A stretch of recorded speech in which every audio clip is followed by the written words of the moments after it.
সময় টিভির আইনজীবীর বিরুদ্ধে জালিয়াতির অভিযোগে ফৌজদারি মামলা করা যেতে পারে পর্যবেক্ষণে বলেছে হাইকোর্ট। পাশাপাশি বাংলাদেশ প্রতিদিনে প্রকাশিত প্রতিবেদন সঠিক নয় বলেছে সংশ্লিষ্ট আদালত। আদালত অবমাননার অভিযোগে ব্যবস্থা নেওয়া হবে বলেও জানানো হয়।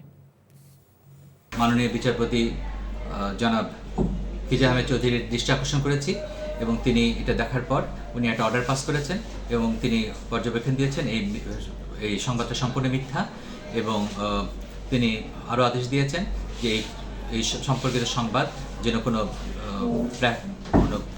সোশ্যাল মিডিয়ায় না সার্কুলেট হয় এবং যারা এই সংবাদের সাথে জড়িত আছে, প্রকাশের সাথে জড়িত, প্রত্যেকের বিরুদ্ধে কন্টেম্প্ট প্রসিডিং করা হবে। বান্ডেল থাকলে প্রতি সেনমানিতে টাকা বাঁচবে।